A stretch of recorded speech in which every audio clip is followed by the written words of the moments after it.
How's it going, people? Hell in the Cell 2016 predictions video. But before I get into Hell in the Cell, you read the title of the video. I want to get some stuff on my chest. Look, this TNA Billy Corgan lawsuit stuff, it's gotten a lot of people in the IWC riled up. I tried not to make this video, but look, as always, the IWC, they forced my hand. Corgan, the lawsuit has become unsealed, and Corgan has claimed, again, let me use that word again, claim.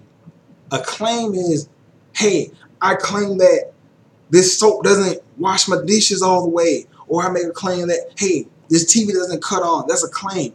It has to be proven whether it's true or not. And a lot of people in the IWC, they're taking claims as facts. How? When just a couple of weeks ago, or a month, or whatever, when Corgan said the company was worth $40 million, you guys were like, oh my God, no, you're lying, Billy Corgan, because you were there. You're a liar. You're a liar. But then when he turns around and delivers this bad news, you're all like, oh my God, Billy Corgan, Billy Corgan, he's the man. He said that TNA is insolvent. Yeah, it's true. So you hop on Corgan for saying positive news, but then you ride him for saying negative off of a claim, which, hey, TNA might be insolvent. That might be true. Or it might not. I just want the facts to come out. I don't want to jump to conclusions. But there are too many things popping out that just flash like red light. Wait a minute, that doesn't sound right. So according to the stuff I read, Corgan gave Dixie Carter some money for taping, and he got a president position plus some stock in the company. And you look at the percentages. You look at his percentage and Dixie Carter's percent, and it's very different.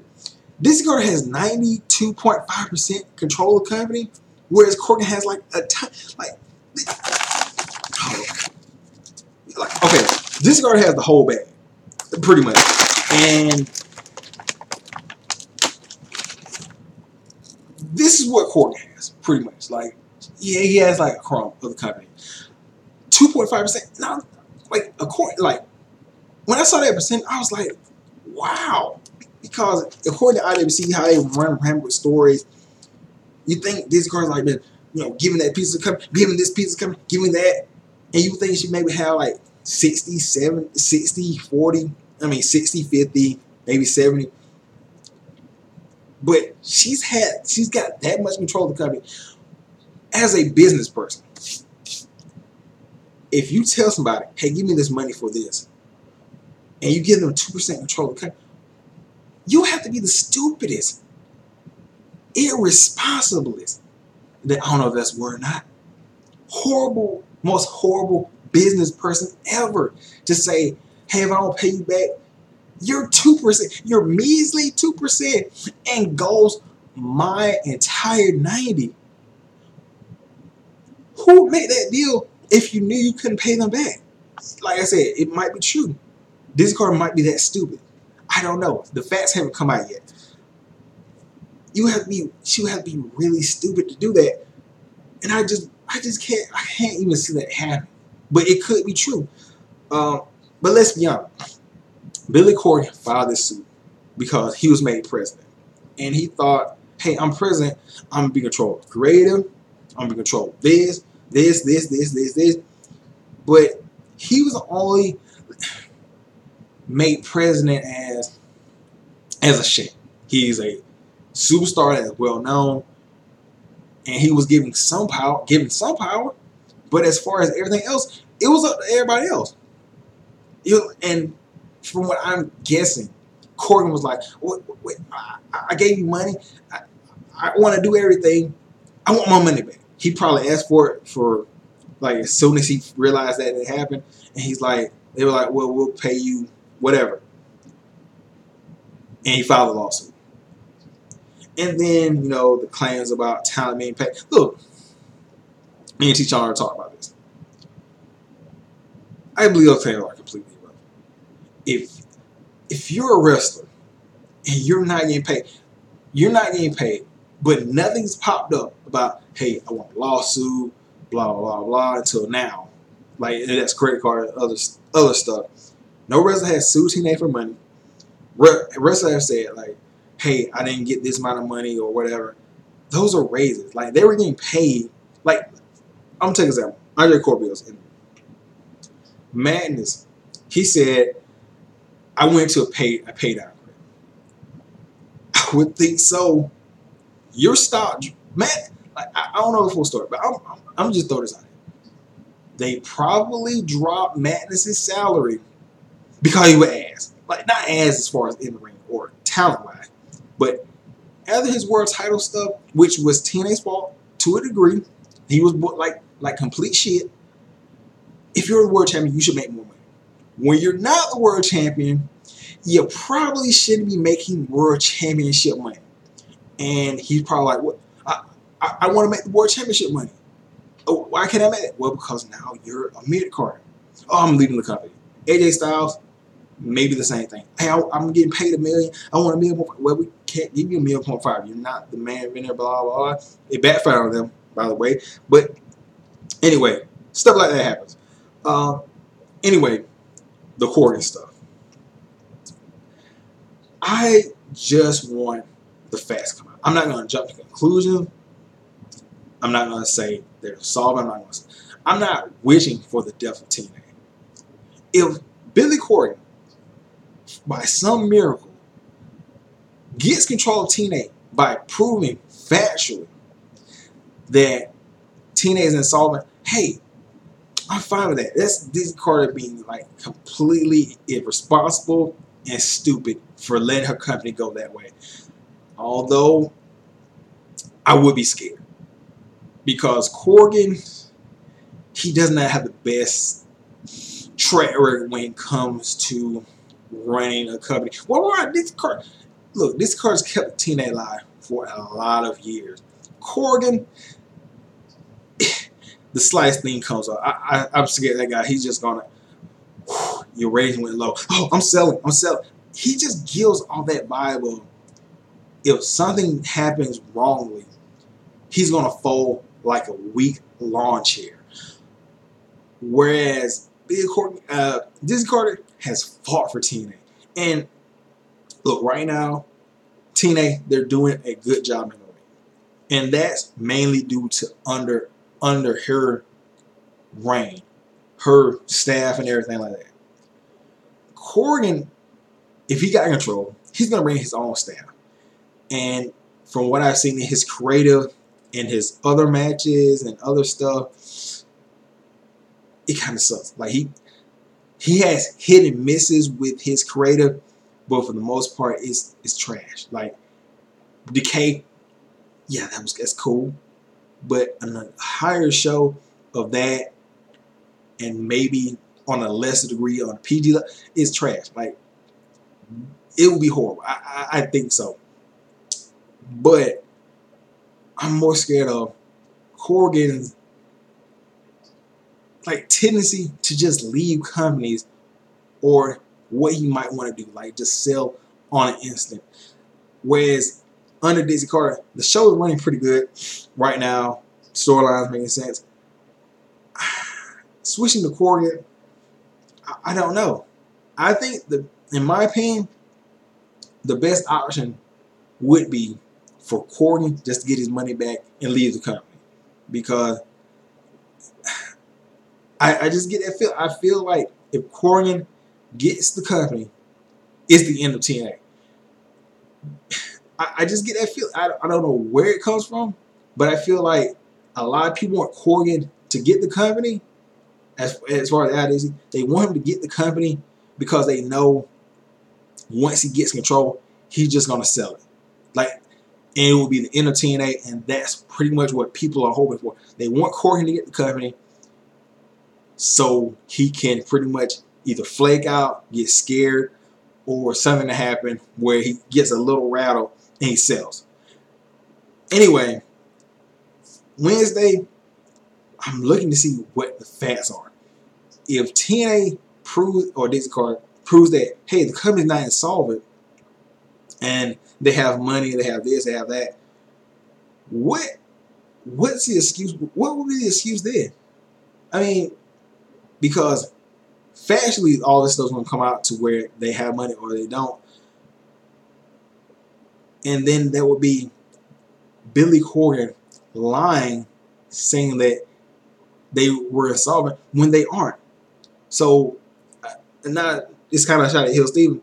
You say Crooked Dixie, where would the line Billy? If it happens, maybe, I mean, I don't even know where that Crooked Dixie started. Like, in order to be crooked, I mean, you'd be holding money. Yeah, whatever. But we'll just see where it goes. I want to see the facts come out first before I jump to conclusions and get on the Billy Corgan dick ride train. I'm not going to dick ride this guy because he's unproven. Like, first of all, has anybody watched a Billy Corgan written wrestling show? Let's be honest now. This guy's creative, it scratches so far, and giving it, like, if he got control team, I'm scared because this guy, he would give. I just, anyway, I'm ranting a little bit, and I kind of lost my train of thought. Let's get into the Hell in a Cell prediction. Universal Championship, Kevin Owens versus Seth Rollins. Triple H coming back, obviously going to cost Seth Rollins. That's no-brainer. Rusev versus wet hair Roman Reigns. Roman Reigns obviously going to retain the belt. Sasha versus Charlotte. I'm pretty much sure that Sasha Banks is going to retain because if Charlotte wins, I can't even think of like any credible faces to feud with Charlotte. I mean, if Sasha wins, maybe you could have Nia Jax maybe appear out of nowhere or whatever. And these women, let's face it, these women should be, after this match, this should be the law. They should be far apart from each other. New Day versus Sheamus and Cesaro. I think New Day is going to retain, but eventually down the line, Sheamus and Cesaro are going to gel, and Cesaro is going to turn heel, and they're going to get the tag team championships from New Day. Perkins versus Kendrick, cruiserweight title match. It's got to go to Kendrick. He has the personality, and him losing on Raw, it's got to mean he's going to win. Like, that's complete embarrassment if he loses on Raw to Swan and loses at the pay-per-view. Like, I just can't see that happening. I just think that Kendrick gonna win. Carl Anderson and Gallows versus Enzo and Cass. They've beaten up on Carl Anderson in singles matches, so it would only make sense for Anderson and Gallows to win in a tag team match. But damn, that's another loss for Big Cass and Enzo. Damn, at least like both of these teams really need to win, but I'm gonna go with the Ball guys. Bailey versus Dana Brooks. How the mighty have fallen. Bailey, you're gonna win. We're gonna die a little inside because they have nothing better for Bailey to do. That's fucking sad. Alexander Dorado, Sin versus Tony Nese. Look, nobody cares. It's a 6-man cruiserweight title match. Not title match, but it's just a random 6-person. Who cares? Who cares? Braun Strowman versus Zayn. Braun Strowman is going to win, hopefully, to make this storyline like mean something, because the whole storyline should be Sami Zayn fighting Braun Strowman a couple of times at pay-per-views, and then after trying hard and having like close, like nail-biting, almost near victories, he finally gets that victory over Braun Strowman. But it's WWE. Who knows? Like, whatever.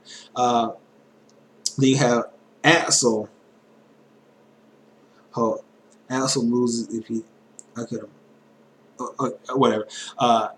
Curtis Axel versus Bo Dallas. WWE 50-50 booking.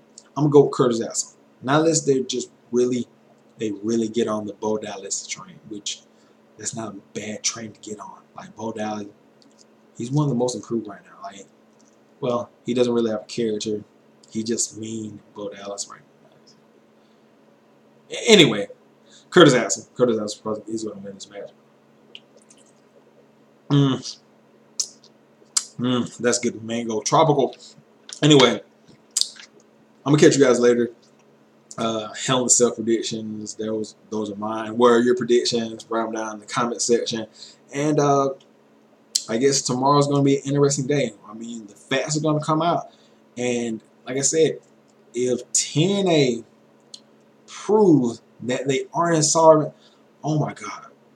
Like, there's two things that are going to happen. One, people aren't going to make videos about it. They aren't. Like they just aren't.